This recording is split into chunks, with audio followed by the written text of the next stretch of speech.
Good morning, students of class 10th.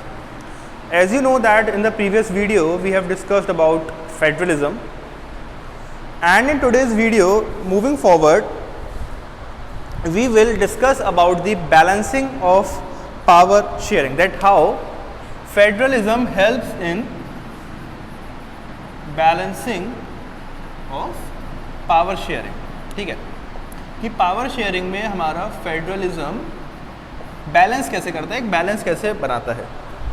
Power sharing के पहले बात समझते हैं मतलब क्या होता है। पावर शेयरिंग पिछले चैप्टर में पढ़ा था बट एक बार रिवाइज कर ले रहे हैं। पावर शेयरिंग का मतलब होता है कि जब हम हमारी जो पावर है, कॉन्स्टिट्यूशनल पावर है, पॉलिटिकल पावर है, जब वो बांटते हैं इक्वली और with equity, right, with equity, not equally, with equity within the people, then it is known as power, that is known as balancing the power share, right। Federalism में हमने पढ़ा था कि दो तरीके की गवर्नमेंट होती है, एक स्टेट गवर्नमेंट होती है, एक सेंट्रल गवर्नमेंट होती है।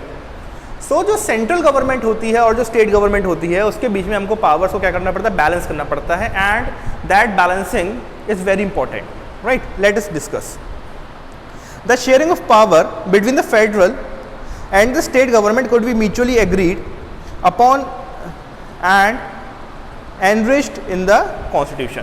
पहली बात तो हमने ये समझी कि हमारी जो पावर शेयरिंग है वो कॉन्स्टिट्यूशन बताता है कि कॉन्स्टिट्यूशन ये बताता है कि पावर कैसे शेयर होगी between the centre and the state. This is done to ensure that the chances of conflict are reduced to minimal. The balance between the powers could be of two type, where state having more power और state having less power as compare to the union government. मतलब दो तरीके की balances हमारे हो सकते हैं। एक बैलेंसेस ऐसा हो सकता है जिसके अंदर स्टेट्स हैव मोर पावर, जिसके अंदर हमारी जो स्टेट गवर्नमेंट है उसके पास ज़्यादा पावर हो, और दूसरा हो सकता है जहाँ पर central government have more power, जहाँ पे हमारी सेंट्रल गवर्नमेंट के पास ज़्यादा पावर हो। नाउ द प्रॉब्लम इज कि दोनों में से कौन सा ज़्यादा अच्छा है और दोनों का मतलब क्या होता है, इसको डिटेल में समझते हैं।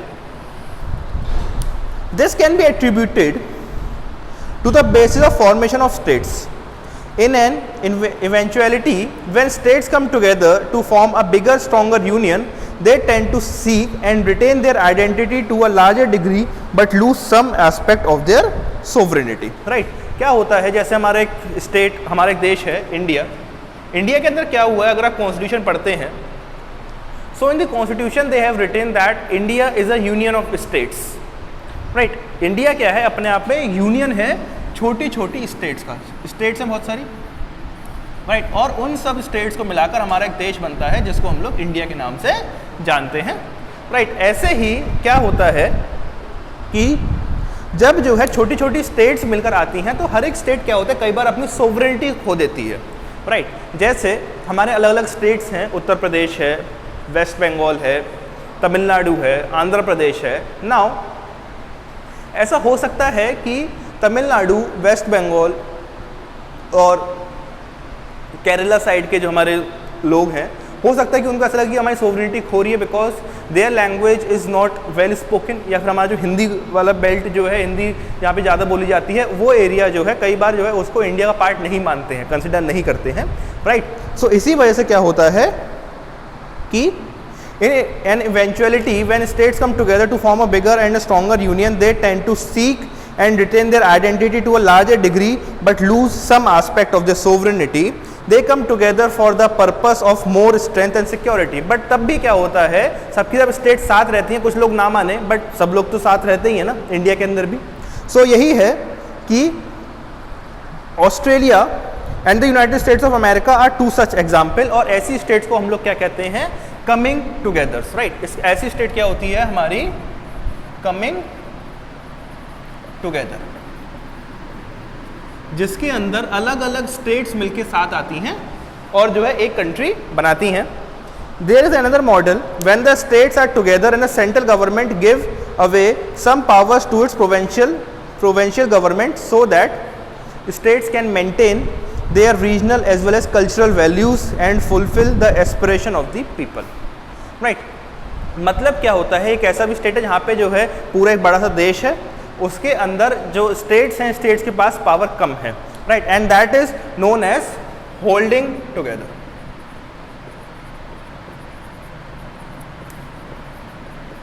एक क्या हो गई होल्डिंग टुगेदर और दूसरी क्या हो गई कमिंग टुगेदर।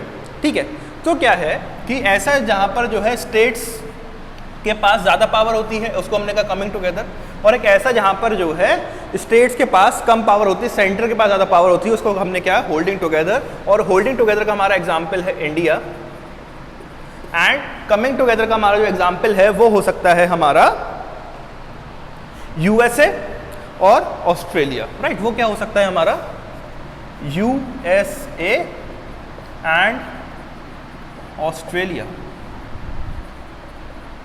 राइट। ये हमारे दो एग्जाम्पल हो सकते हैं।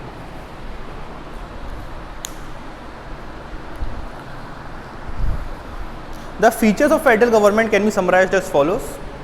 Federalism has a twofold objective, ensuring safety, security and unity of the country and the accommodating the diverse requirement of the population। कि हमारी जो भी कंट्रीज़ हैं, जो भी स्टेट हैं, उनको जो है प्रॉपर सिक्योरिटी प्रोवाइड करवाना है ना। जैसे स्टेट हमारा इंडिया है, इंडिया को जो सिक्योरिटी प्रोवाइड करवाती है वो हमारी कौन है, यूनियन गवर्नमेंट है, जो हमारी आर्मी है वो प्रोवाइड करवाती है।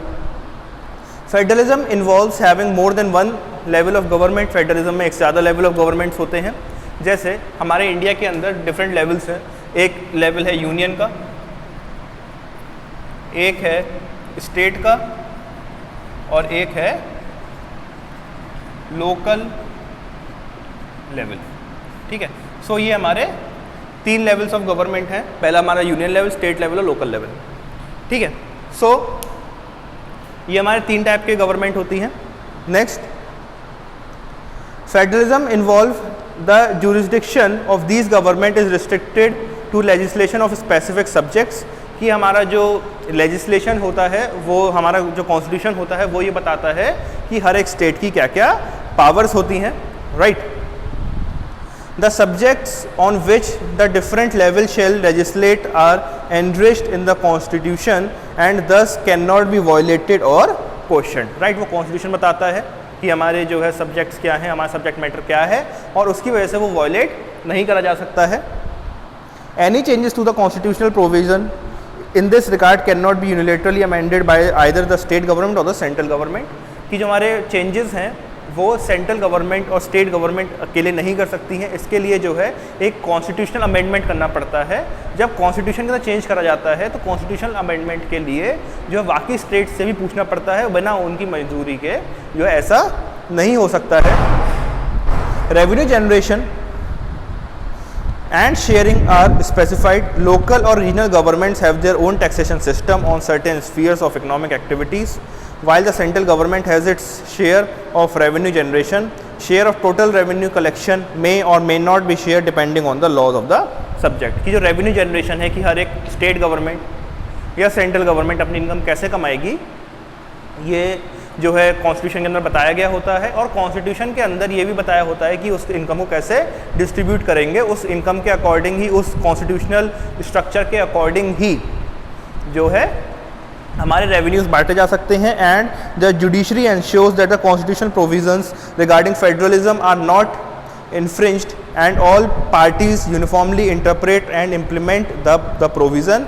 The apex court resolves conflict if any in this regard। ठीक है, और हमारा जो एपेक्स कोर्ट होता है, जैसे हमारा इंडिया के अंदर सुप्रीम कोर्ट है, तो सुप्रीम कोर्ट ये भी मॉनिटर करता है कि कोई भी हमारा फेडरलिज्म के अंदर जो भी स्ट्रक्चर है उस स्ट्रक्चर को तोड़ा ना जाए, राइट। सो स्टूडेंट्स, ये था हमारा आज का टॉपिक जिसके अंदर हमने पढ़ा था about the power sharing system, right. एक है हमारा होल्डिंग टुगेदर, एक है कमिंग टुगेदर, और कैसे कैसे होता है उसके फीचर्स भी हमने पढ़े हैं। We will meet in the next video with the topic federalism in India. Thank you.